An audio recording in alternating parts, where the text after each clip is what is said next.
বৈরী আবহাওয়ার খবর জানবো। এই মুহূর্তে বান্দরবানে আছেন সহকর্মী এন এ জাকির, চট্টগ্রামে শফিকুল আলম ও পার্থপ্রতিম বিশ্বাস এবং কক্সবাজারে আছেন সুজাউদ্দিন রুবেল। সরাসরি প্রথমেই যাচ্ছি জাকিরের কাছে। জাকির, কখনো হালকা, কখনো মাঝারি, কখনো ভারী, থেমে থেমেই চলছে বৃষ্টিপাত। আর প্রবল বৃষ্টিপাতের কারণে সাঙ্গু ও মাতামুহুরী নদীর পানি বিপদসীমার উপর দিয়ে প্রবাহিত হচ্ছে। আর এর ফলে প্লাবিত হয়েছে বান্দরবান জেলার বিভিন্ন এলাকার নিম্নাঞ্চল, পানিবন্ধ হয়ে পড়েছে কয়েক হাজারেরও বেশি মানুষ এবং অনেকেই ইতিমধ্যে আশ্রয় কেন্দ্রে এসে আশ্রয় নিয়েছে। তবে এর কারণে, অতি বৃষ্টিপাতের কারণে যে বিষয়টি লক্ষণীয়, বিভিন্ন জায়গায় পাহাড় ধসের ঘটনা ঘটছে, সড়কে পাহাড়ের মাটি ধসে পড়ছে এবং কোথাও কোথাও বিদ্যুতের খুঁটির উপর গাছপালা ভেঙে পড়ে জনজীবন ব্যাহত হচ্ছে। এক কথায় বলা চলে কর্মজীবী মানুষ সবচেয়ে বেশি ভোগান্তিতে রয়েছে। আমরা সকাল থেকে বিভিন্ন জায়গা ঘুরে দেখেছি যে বিভিন্ন আশ্রয় কেন্দ্রে যে মানুষগুলি উঠেছে তারা তাদের যে ঘর বাড়ি রয়েছে সেখানে অনেক জিনিসপত্র ছাড়াই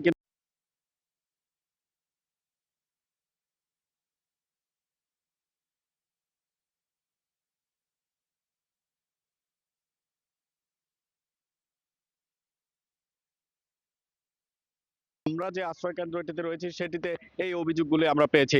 গতকাল রাতে বান্দরবান শহরের কালাঘাটা এলাকায় একটি পাহাড় ধসের ঘটনা ঘটেছে। সেখানে পাহাড় ধসের ঘটনায় 6টি বসত বাড়ি কিন্তু একেবারে ভেঙে গেছে, তবে সেখানে কোনো হতাহতের খবর আমরা পাইনি। রাতের বেলা 9টার দিকে মূলত এই ঘটনাটি ঘটেছে বলে ফায়ার সার্ভিস আমাদেরকে জানিয়েছে এবং ফায়ার সার্ভিস জানিয়েছে যে ঝুঁকিপূর্ণ বসতিগুলি রয়েছে সেখানে তারা মাইকিং করছে নিরাপদ স্থানে সরে যাওয়ার জন্য, কিন্তু তাদের যে একটাই বক্তব্য যে তারা মাইকিং করার পরেও যারা ঝুঁকিপূর্ণ অবস্থানে রয়েছে তারা কিন্তু নিজেদের ভিটেমাটি ছেড়ে যেতে নারাজ।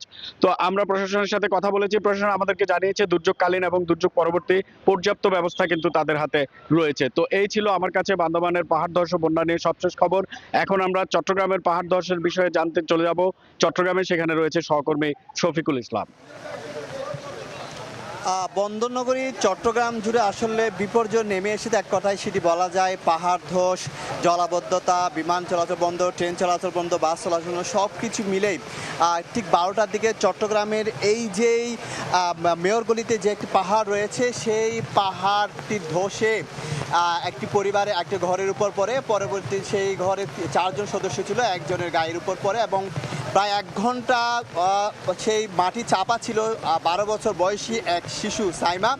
পরবর্তীতে স্থানীয় তাকে উদ্ধার করার চেষ্টা করে, পরবর্তীতে ফায়ার সার্ভিসের কর্মী এসে তাকে উদ্ধার করে।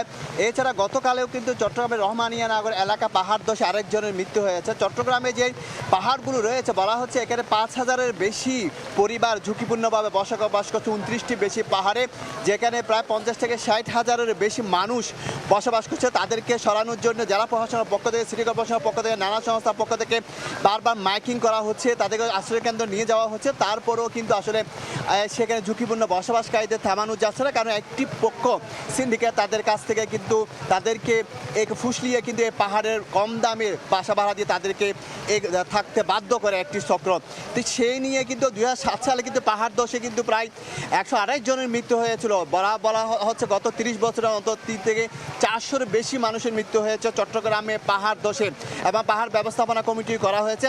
কিন্তু এই যে গত 50 বছরে সবচেয়ে বেশি বৃষ্টিপাত হয়েছে এই চট্টগ্রামে, যেটি 412 মিলিমিটার থেকে বেশি, যেটি গত 50 বছর হয়নি, সেক্ষেত্রে আরও পাহাড় ধসের আশঙ্কা রয়েছে। যেহেতু গতকাল থেকে এখনো পর্যন্ত অর্থাৎ গত 3 দিন ধরে আধা ঘন্টা বা 1 ঘন্টার জন্য বৃষ্টি থেমে নাই, কিন্তু গত রাতে একটু বৃষ্টি থেমে গিয়েছিল, কিন্তু পরবর্তীতে সেই বৃষ্টি আবার কিন্তু ঝরে পড়ে। তো সব কিছু মিলিয়ে বলা যায় বিপর্যস্ত অবস্থা বন্দরনগরী চট্টগ্রামে। পাহাড় ধস, জলাবদ্ধতা, সব কিছু, যানবাহন বন্ধ।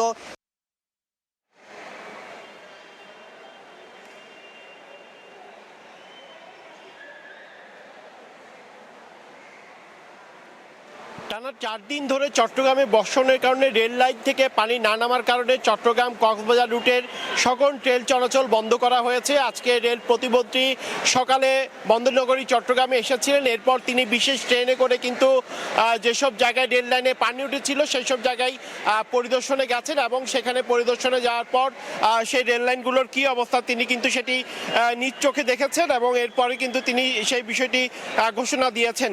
এবং আমরা দেখেছি চট্টগ্রাম সিটি কর্পোরেশন মেয়র এবং জেলা প্রশাসন, বিভাগীয় কমিশনার, রেলের যারা ঊর্ধ্বতন কর্মকর্তা, তারা সবাই কিন্তু উপস্থিত ছিলেন। এবং চট্টগ্রামের জানালিহাট ও ষোলশহর স্টেশনের যে মধ্যবর্তী রেল লাইন প্রায় 2 ফুট পানির নিচে তলিয়ে যায়, এবং এই কারণে চট্টগ্রাম কক্সবাজার রেলপথে ট্রেন চলাচল কিন্তু বন্ধ করা হয়েছে। এবং যেসব যাত্রী আগে টিকিট কিনেছেন তাদের কিন্তু সেই টিকিট ফেরত দেওয়া হবে, এমনটাও কিন্তু রেল কর্তৃপক্ষ কিন্তু ঘোষণা দিয়েছে। এবং ঢাকা থেকে চলাচলকারী 2টি এবং বর্তমানে চট্টগ্রাম থেকে চলাচলকারী 2টি মোট 4 জোড়া ট্রেনের যে সময়সূচি সেটি কিন্তু ব্যাহত হচ্ছে, ফলে শত শত যাত্রী ও পর্যটক তারা কিন্তু আমরা দেখছি দুর্ভোগে পড়েছেন।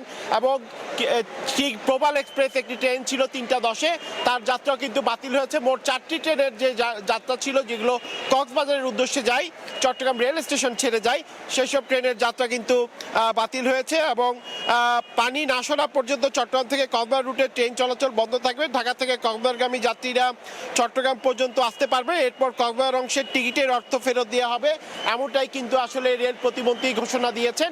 তবে আমরা দেখেছি যারা যাত্রীরা এসেছেন, যাদের কাছে ট্রেনের শিডিউল বাতিল হওয়ার বিষয়টি এসে পৌঁছায়নি, তারা কিন্তু দুর্ভোগে পড়েছেন এবং তারা ক্ষোভ প্রকাশ করছেন। আগে থেকে যদি বিষয়টি বলা হতো তাহলে তারা রেল স্টেশনে আসতেন না, এমনটি কিন্তু তারা বলছেন। তো এই ছিল আমার কাছে এখনো পর্যন্ত চট্টগ্রাম রেল স্টেশন থেকে এখানকার সর্বশেষ খবর। আমরা যাচ্ছি কক্সবাজার, সেখানে আছেন আমাদের আরেক সহকর্মী রুবেল। গতকাল বেলা 12টা থেকে আজ বেলা 12টা পর্যন্ত গত 24 ঘন্টায় কক্সবাজারে 95 মিলিমিটার বৃষ্টিপাত রেকর্ড করা হয়েছে। তবে এখনও 3 নম্বর সতর্ক সংকেত জারি রয়েছে, যার কারণে আমরা সকাল থেকে আসলে লক্ষ্য করছি বৃষ্টিপাত যেন থামছে না। একটু করে থামলে আবার পুনরায় ঝুমঝুম বৃষ্টি কিংবা ভারী বৃষ্টিপাত হচ্ছে, যার কারণে একদিকে বৃষ্টিপাত, অন্যদিকে সাগরের যে উচ্চ জোয়ার, যেহেতু 3 নম্বর সতর্ক সংকেত নিম্নচাপ রয়েছে, যার কারণে কিন্তু সাগরের যে উচ্চ জোয়ার সেটি কিন্তু এখন আবার সকাল থেকে ভাটা ছিল, এখন দুপুর বেলা বাড়ছে এবং জোয়ারের প্রবণতা শুরু হয়েছে, যার কারণে পূর্ণ জোয়ার যখন হবে তখন উপকূলে যে নিম্ন অঞ্চল প্লাবিত হয়েছিল সেটি আবারও পানিতে নিমজ্জিত হবে এবং যারা মানুষজন উপকূলে নিম্নাঞ্চলে যারা মানুষ রয়েছে তারা দুর্ভোগে পড়বে না। আমরা এই পর্যন্ত খবর পেয়েছি সেন্ট মার্টিন, টেকনাফ, চকরিয়া বিভিন্ন নিম্ন অঞ্চল প্লাবিত হয়েছে, পেকুয়া পর্যন্ত। এসব এলাকায় পানি যখন ভাটা নামবে তখনই হচ্ছে পানি সরে যাবে, সেই ধরনের কথাবার্তা বলা হচ্ছে। তবে কক্সবাজার জেলা প্রশাসন যেটি বলছে, যেহেতু ভারী বৃষ্টিপাত হচ্ছে গত কয়েকদিনে, গত 2 দিনে কিন্তু কক্সবাজারে 11 জন পাহাড় ধসে মৃত্যু হয়েছে, এর মধ্যে 8 জন রোহিঙ্গা আর বাকি 3 জন কক্সবাজার এলাকার বাসিন্দা। সেক্ষেত্রে পাহাড় ধসের উচ্চ ঝুঁকিতে থাকা সেসব এলাকায় মাইকিং থেকে শুরু করে আশ্রয়কেন্দ্র খোলা হয়েছে এবং যারা সরছে না পাহাড়ের পাদদেশ থেকে তাদেরকে সরিয়ে আনার জন্য প্রশাসনের যে ধরনের উদ্যোগ, আইন প্রয়োগ করা হোক বা অন্যান্য যে কোনোভাবে হোক, তাদেরকে সরিয়ে আশ্রয়কেন্দ্রে আনা হবে, এটাই বলা হচ্ছে। এবং সন্ধ্যা পর্যন্ত তারা অপেক্ষা করবেন, এরপর তারা আইন প্রয়োগ করবেন, তেমনটাই বলছে। তো এই ছিল আমার কাছে সবশেষ। বলিয়া আবার খবর আমাদেরকে জানাছিলেন কক্সবাজার থেকে সুজাউদ্দিন রুবেল, এবং এর আগে চট্টগ্রাম থেকে শফিকুল আলম এবং পার্থপ্রতিম বিশ্বাস, এবং তার আগে বান্দরবান থেকে এনএ জাকির।